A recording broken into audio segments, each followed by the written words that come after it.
It might be that at some time you try to talk about it to somebody, which I think happened to a lot of us when we came home from Vietnam. We tried to talk to people about things we felt the need to talk about, and people didn't want to hear it. And then you kind of suppress it, you kind of bury it. So I think initially you have to become conscious once again that there is something unfinished, something that needs to be dealt with. A tale of brave veterans who returned to Vietnam to help heal their emotional wounds. You're listening to Humankind. I'm David Freudberg.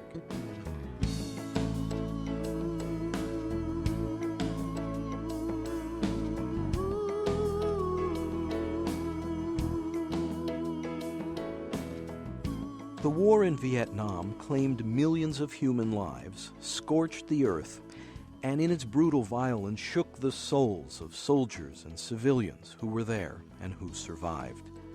American troops, as veterans of any war, returned home with troubled hearts and minds. But the soldiers who came back found little solace in the United States. Instead of a hero's welcome, they were greeted by a national agony over whether the war they had just fought was immoral. The deep, bitter divisions in America seemed to mirror the inner conflicts which haunted many of the veterans. Some were overwhelmed and turned to drugs as a way of relieving post-traumatic stress. In 1988, a small group established the Veterans Vietnam Restoration Project, which has conducted peacemaking trips back to Vietnam. Americans who once toted rifles there now carry shovels and hammers and build acutely needed medical clinics for Vietnamese civilians. Stephen Stratford, a Vietnam vet now in Oakland, California, who once did jail time for drug-related offenses, has made 4 journeys back to Vietnam. It's very common that people will lose it on those trips at some point, where they'll break down emotionally, go into tears. And you have to watch very closely for people who start to isolate themselves, that don't come to the group meetings or something, start staying in their room and not going out on the other activities. It's usually because, you start thinking about it all again. You go there and the memories come back, just right in your face. And I think it's very important that you have somebody with you that you can talk to about it, that cares about you, hopefully somebody who's been through the same sort of experience. Because we needed to do that for each other all the time. I can think of an example, for instance. We built this clinic. It's 85 kilometers northeast of Saigon in a village called Sung Hip. And when we went to clear the ground to put in the foundation, when they burned the weeds off, 2 mines exploded. When we started scraping the ground off, we uncovered mines, mortar rounds, rifle rounds, rocket launchers, boots, helmets. All of this was American equipment that was just left around, laying on the ground, just under the ground, everywhere, which, by the way, still kills Vietnamese people every day. Their stuff the countryside is littered with it. One of the things that sticks in my mind is when we found the first mortar round, live mortar round, and one of the guys on the team was holding it up like this. And some of the guys, ran to get their cameras and started taking pictures and everything. Well, one of the guys lost it. He sat down and he couldn't stop crying, seeing it happen. And it brought it all back. Yeah.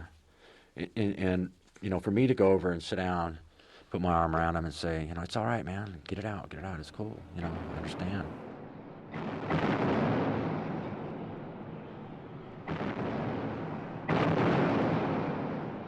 Memories of Vietnam, from which U.S. ground forces finally withdrew in 1973, conjure up an excruciating chapter of recent history. Portrayed by American leaders as an assault on communism, it was a ferocious war that played out not only in the crowded cities and steamy jungles of Southeast Asia, but also via television in living rooms across the United States.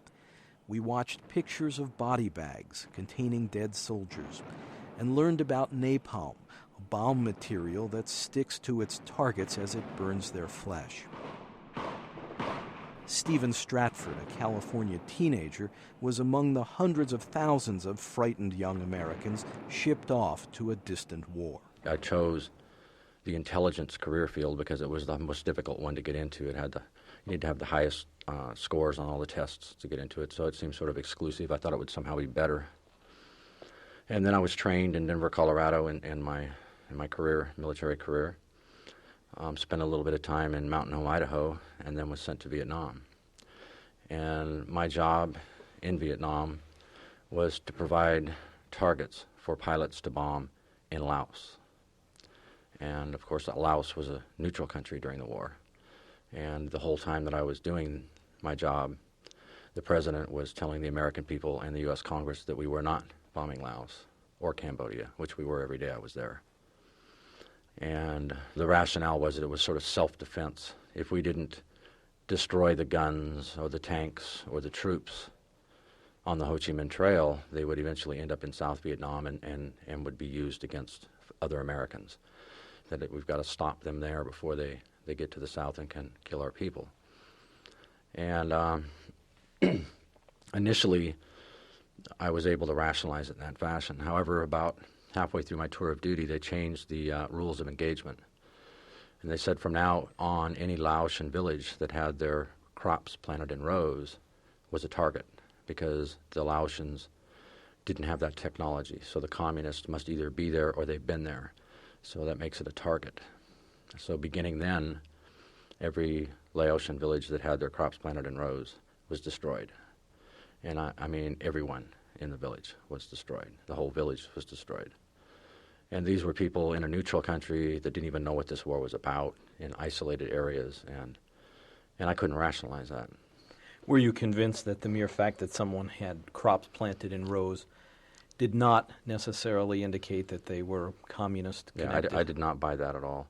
Whether there were communists there or had been communists there was still not justification to kill every man, woman, and child in the whole village, especially since it was a neutral country, which is against the Geneva Conventions, it's against the Nuremberg War Standards, it's against all international law to do what I was ordered to do every day. And I found it very difficult to do it at that point. And it was about that time that I became a heroin addict in Vietnam. When I came back from Vietnam, I remained addicted to heroin until 1984. During the period when you struggled with your drug problem, did you directly associate that with the bitter memories from your time in Southeast Asia? Not initially. I did not become aware of post-traumatic stress disorder until I was incarcerated in 1984, when a vet center outreach counselor came around to the prisons in the county and the jails and interviewed the veterans, and that's when I found out what PTSD it was, and that's what I had. How did you react to that news? It was uplifting, and it gave me hope that there's something I could do about it. During that period of time that I was addicted to drugs, I spent 5 of those years in residential drug treatment programs trying to get off the drugs. And when I was in the programs, I would be off them, and I would be able to stay off them when I got out until I had some sort of emotional or traumatic experience, and then I would go right back to using the drugs again. What was the nature of the inner conflict you experienced having come back to the States that you feel fueled your addiction? Well, we were pretty much shunned when we came home from the war, especially at the time when I came home. The war had, the majority of the nation was at that time opposed to the war. And yet it kept going and going and going, even after they elected a president who promised to end it immediately. It just kept going and going and going. And they've been showing the body count on the TV news like a football game score for years, and everybody was just kind of numb to it all and didn't want to think about it. And didn't want people talking about it, didn't want people around them who reminded them of it, and it caused me to go further inward.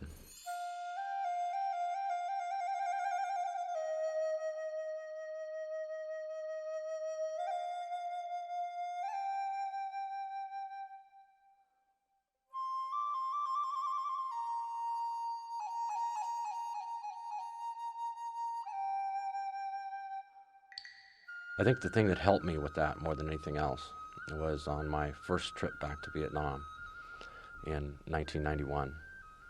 I went over and participated in a demonstration with 32 other Americans against the U.S. trade embargo. In the whole time that I was over there, not one Vietnamese person showed any resentment, animosity, or hatred towards me. And it was obvious who I was and what I was doing there, that I was a veteran of the war and that I fought against the Vietnamese. You were surprised by their open attitude? More than surprised. It's hard to even understand how. I mean, I put myself in their place, and if some other country had come over here and tried to conquer me and killed off millions, literally millions of my people, and they came back, I think I would harbor a lot. I think most Americans would harbor a lot of animosity and resentment, and like, what the hell are you doing here? Get out of our country, I would think that most Americans would hold those people responsible for the things that had happened. They don't. The Vietnamese don't hold us responsible. How do you explain their lack of vindictiveness? Well, for one thing, they very clearly separate the people from the government. They realize that the American government does horrible things, but that the American people aren't horrible people. And they realize, that there's a very distinct difference between the people of a country and a government. And I think a lot of it, too, has to do with their religion and their culture and the fact that they were the victors, and it was a struggle for independence. They won. They were happy. Like we welcomed the British back after we got our independence, because we were the winners, But the losers don't handle it quite that way, quite the same. But I think a lot of it has to do with Eastern culture and religion. On that trip, we were walking, like doing a demonstration through the cities, Hanoi, Haiphong, Hong Ai, Hue, Da Nang, Vinh, Ho Chi Minh City, Vung Tau, all these places we would parade through the streets carrying banners and in a demonstration against the embargo. Well, when we started in Hanoi. None of the Vietnamese would join us. In fact, they looked very suspiciously at us because it's not one of their customs to have parades or demonstrations. And they were afraid they'd get arrested if they joined us as well. And so after going through a couple of cities and experiencing that, we decided when we arrived in Vinh, which is in the southern portion of what used to be North Vietnam, an area that was twice completely destroyed by B-52 bombing raids. We decided to go out on the streets the night before and tell the people, the local people who lived in the area where we were going to do this, who we were, why we were there, and invite them to participate, and why it would be important that they do. And so I was with a couple people and an interpreter, and I was going down the street, and I stopped at a little stand and bought a beer and bought one for the owner of the stand, and we sat down and started talking. And as Americans, or as even Caucasians, but especially Americans, everywhere you go, you draw a crowd in Vietnam. We look very different from them, and there aren't many people over there like us.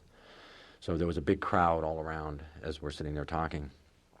And I explained to this man that I was an American Vietnam War veteran and that I, fought against the North Vietnamese and the Viet Cong, and that my government made me do some things that I felt badly about, and I was coming back to sort of make amends and to do something to help them.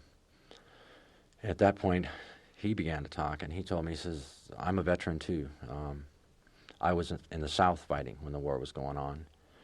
And when I was fighting in the South, my wife and my 7 children were killed in the B-52 bombing raids. And we're sitting almost knees to knees together, and he reaches across and grabs my hand in both of his hands. He says, thank you for coming back. Let's let bygones be bygones. Let's be friends. And that, something clicked inside. I'm going to get goosebumps right now just talking about it. But it's like if this man who lost his whole family because of these bombing raids could forgive me, maybe I could forgive myself.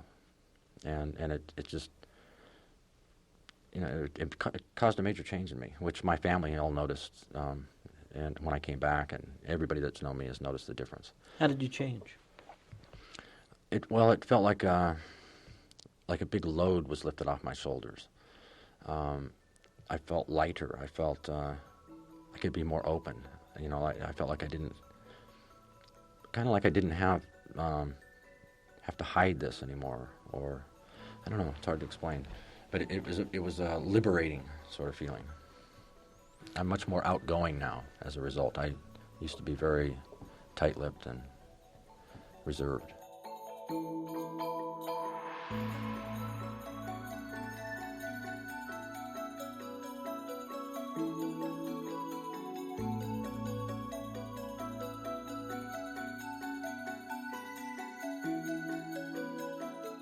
We're talking with Stephen Stratford of the Veterans Vietnam Restoration Project, located in Garberville, California, and on the web at vvrp.org.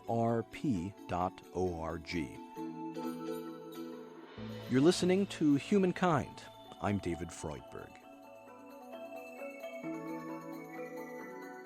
What brought you to the Vietnam Veterans Restoration Project? Well, I finally ended up, as I mentioned earlier, in prison because of drug-related crimes. And I ended up spending about 1 year in solitary confinement.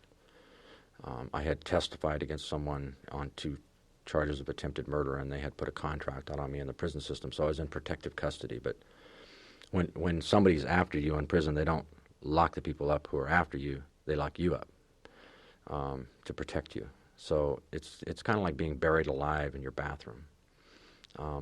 I got out twice a week to take a shower for 20 minutes, and the rest of the time I was in a concrete box. No radio, no television, no books, nobody to talk to.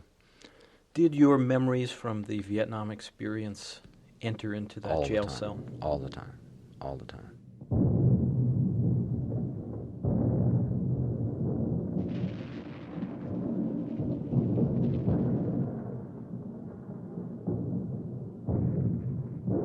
Much less so now than ever before, but still I have nightmares. I used to have them much more often. And in that situation, I had them all the time. But what I came to the conclusion that if there was some way I could learn to control my thoughts when I was awake and not think about the negative things I thought about all the time, perhaps my nightmares wouldn't be as bad and my waking existence would be better. And this is a concept that had never even occurred to me, that people could control what they think about. So what I did was, whenever I caught myself thinking negatively, I would make myself think about a time when I was at peace.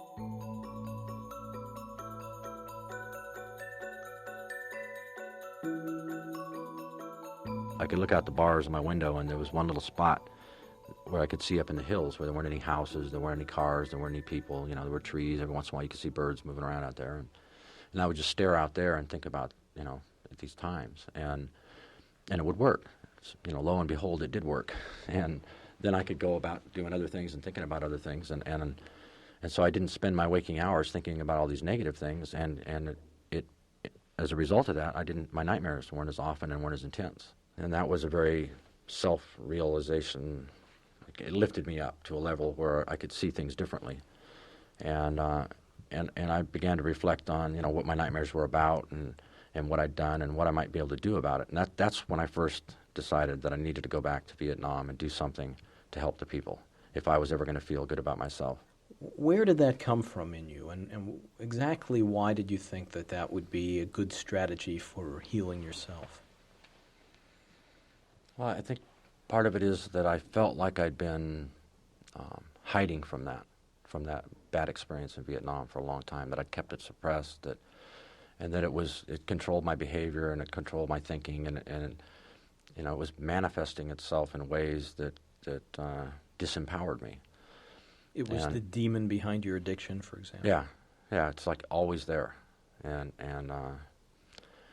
also would leave me feeling powerless to do something about it. Like, you can't go back and change the past. It's there. You've got to learn to cope with it somehow. And it seemed to me, and it was kind of for me it was an original thought, and not necessarily in these words, but I needed to overlay the bad memories with good memories of that experience about Vietnam. And that if I were able to go back, part of it was that, and part of it was just facing the trauma, facing what happened, taking responsibility for what I'd done, and doing something about it, taking action, and not just thinking about it or talking about it or, doing something about it. I thought that would help to liberate me from the past, if I was able to go back and do that, and sort of make amends, sort of pay my karmic debt, sort of something that needed to be done. And I'd also concluded that the longer you put off those kinds of things, the harder they are to do. Why build health clinics there? Well, largely due to our trade embargo, Vietnam is one of the poorest nations in the world. Their medical system is beyond being antique. It's almost, it would shock any American that goes over there. And when the first time I went there, I went to one of the biggest hospitals in Saigon, a Tuzo Street Women's Hospital. They invited me into the room to observe surgery taking place. No sterile conditions, no masks. Anesthetic is almost non-existent. It's that's the last place in the world you want to get sick and need medical attention. It's just frightening. So in other words, the need is just unbelievable for that, for medical supplies, medical equipment, medicines.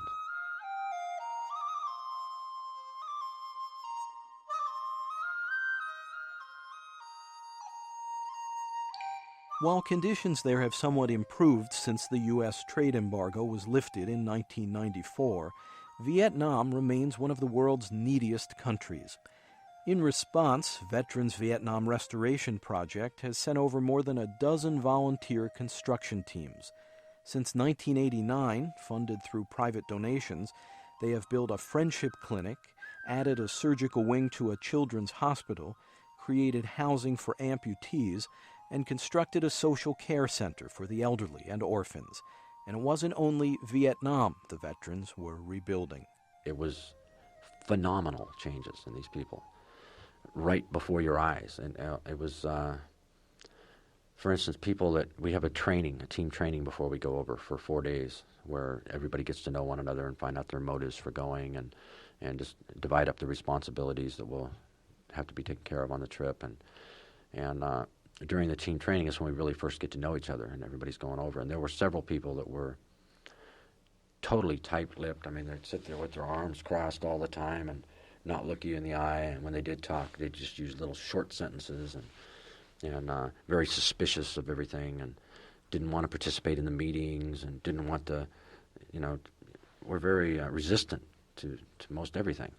And some of those same people, when we got over there, ended up running the meetings and volunteering to do things that they didn't volunteer to do anything before they went over there. They just opened up. They opened up. Yeah, it's like a flower blooming. Just in fact, we used to sit on the balcony of the hotel where they put us out. We had about a 20-kilometer trip every day from the hotel to the job site. And in the evenings, we'd come back and we'd all take a shower and everything. And we'd sit around and talk. And one of the things we were talking about is why is this happening to us? What's making this feel so different? And some of the conclusions we came to were that, first of all, when you go into the military, especially during a time of war, you're brainwashed to dehumanize the enemy, to make them something less than human, so it's okay to kill them, And they encourage racism, bigotry, like they're gooks, they're slopes, they're commies, they're reds, they're all these negative things these people were going to go kill. And and we're teenagers, at the time you're going through this, you're teenagers, and that's the time in your life when most kids are really learning how to form lasting relationships outside of the family and, to reach out to other people. And we're being taught these aren't really people, for one thing. And another thing is that you didn't tend to make too good of friends because they didn't last long. Something could happen to them in the war. They'd be sent home, So you kind of held back on forming any kind of relationships with people. And then when we came home, we were shunned by the people in our neighborhoods and our families and what have you. And that further reinforced that. So what we concluded is that we'd really stopped growing in that area of our life at that time. And the area of being able to build relationships. Build relationships and form emotional attachments with people. It's like stunted our growth there. And that's a lot of the symptomology of post-traumatic stress disorder has to do with not being able to maintain long relationships, not being able to open up with people emotionally. And you don't even realize it.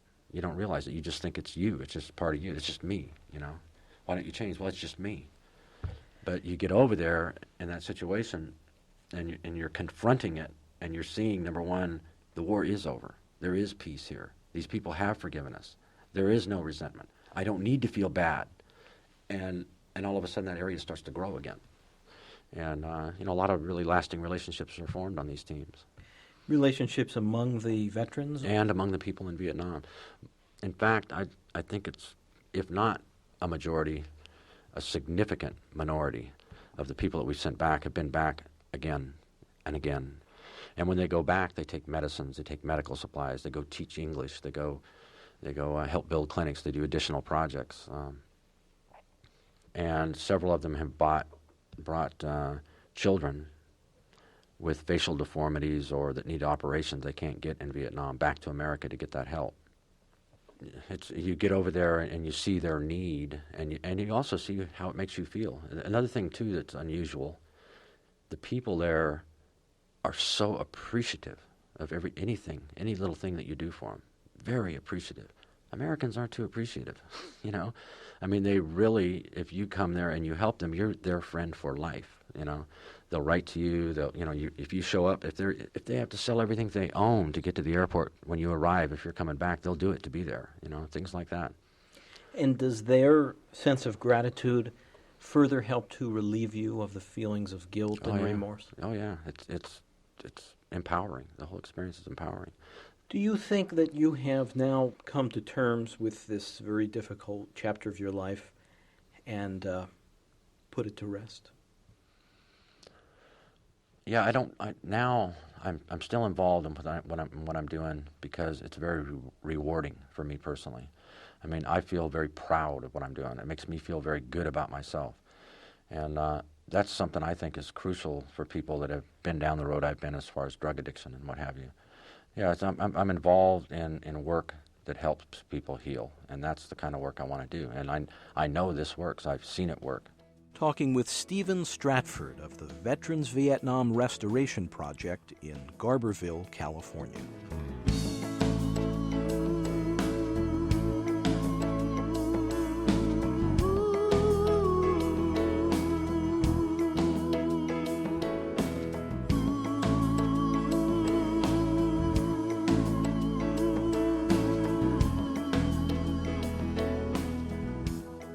You've been listening to Humankind with David Freudberg. In a moment, we'll give you information on how to obtain copies of this series. Humankind is written and produced by David Freudberg. Studio recording by Steve Colby. Associate producer is Tom Bryan. Editorial assistance from Tony Buck. The program is presented in association with Far Reaching Communications and Interlock Media. We're distributed by PRI, Public Radio International.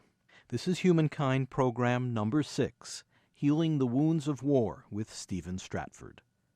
To learn more about this and our other programs, and to hear selected episodes online or to order tapes online, check our website, humanmedia.org. That's humanmedia.org. Major funding for this program was provided by the Corporation for Public Broadcasting and the Lilly Endowment. Additional support comes from the Public Radio International Program Fund, whose contributors include the John D. and Catherine T. MacArthur Foundation. Thanks very much for listening. PRI, Public Radio International.